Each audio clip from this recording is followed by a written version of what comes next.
Hey everybody, Grandmaster Ben Finegold here with Kid Chess, and we have a really special treat this video. It's one of my favorite games ever.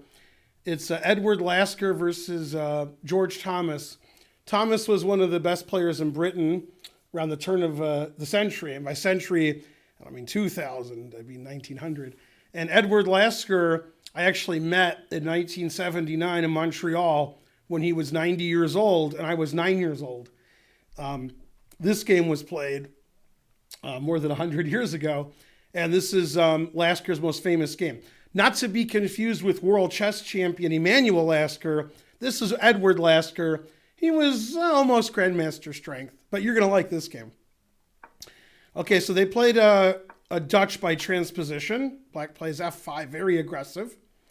And White gets all of his pieces out, which is typical in the videos I show where somebody wins. And in this position, White wants to play e4, play in the middle, but Black has two pieces defending e4, so White gets rid of one of them by trading on f6, and then playing e4. Okay, that's better. Now here, Black doesn't want White to play e5 and attack the bishop, so they trade on e4. And this bishop looks like it's going to have a tough time. It's never going to go that way. There's too many pawns in the way. So he plays b6. He wants to put his bishop here. Makes sense.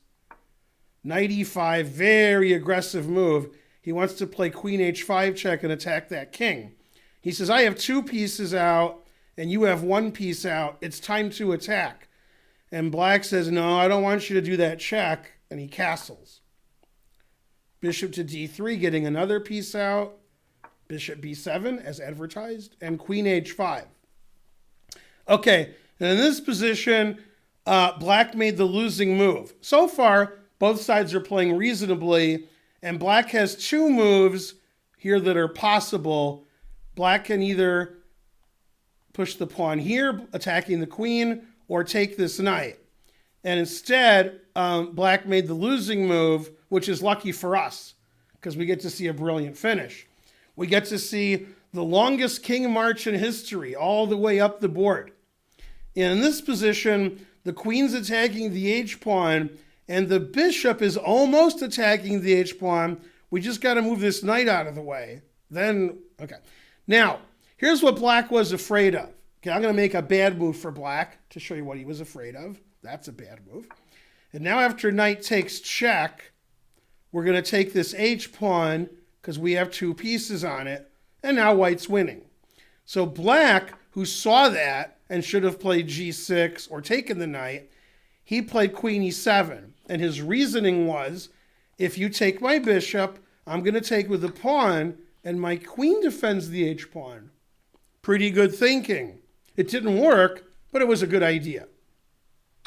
Okay, and after queen e7, White made one of the most brilliant moves in chess history.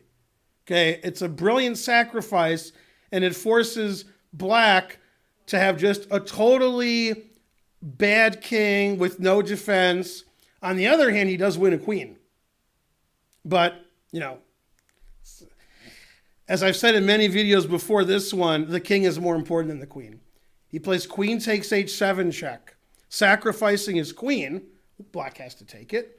And now he's lined up with the bishop, so we have a double check. The knight's checking the king, and the bishop's checking the king. Now, when you're in check by two pieces, you have to move your king. You can't block both pieces, can't capture both pieces. And here, White's attack is going to be successful because he's using all those minor pieces to attack the king. In this position, Black has two possible moves, king h8 and king h6. King h8's a mistake because we have checkmate. That's a beautiful checkmate. Don't you agree? The two-knight checkmate? Don't see that too often. Okay, so you play king h6. That's the correct move. Knight g4 check. Black only has one safe square for his king.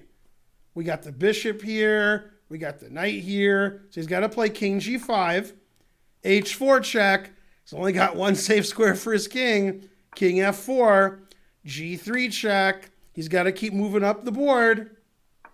King f3. Bishop e2 check. He's only got one safe square for his king. King g2. not where you want your king. Rook h2 check, and black completes the king march with king g1. Now, the only bad thing about this game, if there's something bad about it, is white's next move, and white's next move is checkmate. Now, usually, when somebody checkmates their opponent, I don't complain. But here I'm going to complain. There's two moves in this position that are checkmate, and white chose the less snazzy one. White chose the boring one. If you ever get a chance to do this, I recommend it. The exciting one, not the boring one. Do you see two checkmates here for white? Basically, what we need to do is take our king off the board. If white didn't have a king, and it was somewhere else, this rook would be checking the king, and that would be checkmate. We have to get that king out of the way. And he did. He played king d2. Checkmate. That's an unusual checkmate. Usually moving your king isn't checkmate, but it is here. Okay, and that's how the game ended. If I was white, I would have castled queenside. Also checkmate. And you don't get to castle with checkmate basically ever. Maybe in my life of playing hundreds of thousands of chess games, I've done it twice, maybe. And that's out of a lot. I've played more chess games than everybody in your class combined. And I still never get to castle with checkmate. So then I would do that.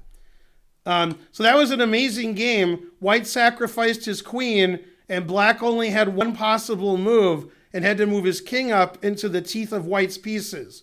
And that's what he gets for not developing his pieces and moving his king every move and missing this important queen sacrifice, which won the game. So what's funny is the other Lasker, Emanuel Lasker, he was the world chess champion, but the most famous game of the Laskers is this one, Edward Lasker.